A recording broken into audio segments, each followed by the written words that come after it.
పిల్లల ఇష్టాలను కాదనకుండా తల్లిదండ్రులు ప్రవర్తించిన ప్రతిసారి అది పిల్లలకు హాని కలిగిస్తుంది.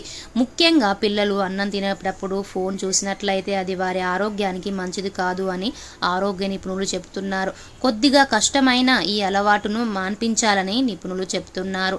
మొబైల్ ఫోన్ రాకముందు పిల్లలకి కథలను చెబుతూ అలాగే చందమామను చూపిస్తూ అన్నం తినిపించేవారు తల్లిదండ్రులు. కానీ ప్రస్తుత కాలంలో చిన్న పిల్లలకు మొబైల్ ఫోన్ చూపిస్తూ అన్నం తినిపిస్తున్నారు. ఇలా చేయడం వల్ల పిల్లలకి క్రమంగా అలవాటుగా మారుతుంది. ఈ అలవాటు వల్ల పిల్లలు ఫోన్ లేకుండా అన్నం తినలేకపోతున్నారు. పిల్లలు ఎలా అంటే ఫోన్ ఉంటేనే నేను అన్నం తింటా లేకపోతే తినను అని చెబుతున్నారు. ఈ అలవాటు వల్ల ఆరోగ్యానికి చాలా ప్రమాదకరం. పిల్లలకి ఫోన్ చూపించడం వల్ల ఆరోగ్య సమస్యలు వస్తాయి. మీ పిల్లలు అన్నం తినేటప్పుడు ఫోన్ చూస్తూ తింటే ఈ అలవాటుని తొందరగా మాన్పించడం మంచిది. పిల్లలు స్మార్ట్ ఫోన్ చూస్తూ భోజనం తినేటప్పుడు వారు అతిగా తింటారు. పిల్లలు తినేదానికంటే ఎక్కువగా తింటారు. అతిగా తినడం వల్ల ఉబ్బకాయం వస్తుంది. అంతేకాకుండా పిల్లలు ఫోన్ చూస్తూ నమలకుండా తినేస్తారు.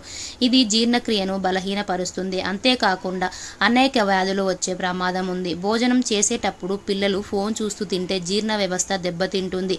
అవసరానికి తగినట్టుగా తినకపోతే గ్యాస్, అజీర్ణం వంటి సమస్యలు వస్తాయి. ఫోన్ చూస్తూ తినడం వల్ల పిల్లలకి తొందరగా కంటి సమస్యలు వస్తాయి. ఎక్కువగా స్క్రీన్ చూస్తూ పిల్లలు కళ్ళు అలసిపోతాయి. దీంతో కంటి సమస్యలు వస్తాయని ఆరోగ్య నిపుణులు చెబుతున్నారు. భోజనం తినేటప్పుడు ఫోన్ చూపించడం వల్ల చిన్న పిల్లలకి మానసిక ఆరోగ్యం దెబ్బతింటుంది. ఎందుకంటే పిల్లలు ఫోన్ చూస్తూ సరిగ్గా అన్నం తినరు. శరీరానికి పోషకాలు అందవు. దీంతో మానసిక సమస్యలు తలెత్తుతాయని ఆరోగ్య నిపుణులు చెబుతున్నారు. ఫోన్ చూడడం వల్ల పిల్లల సామర్థ్యానికి దెబ్బతింటుంది. ఇది పెరుగుదలను ప్రమాదంగా చూపిస్తుంది. ఫోన్ చూసేటప్పుడు పిల్లలకి ఆకలి వేయదు. దీంతో వాళ్ళు సరిగ్గా తినరు. ఫలితంగా పిల్లలకు శరీరం పోషకాలను లోపానికి గురవుతాయి. అలాగే పిల్లలు ఎత్తు, బరువు కూడా పెరగరు. సరైన పెరుగుదల లేకపోతే అనేక ఆరోగ్య సమస్యలు వస్తాయి. కాబట్టి కొద్దిగా కష్టమైన మీ పిల్లలకు ఫోన్ ఇవ్వడం తొందరగా మాన్పించండి.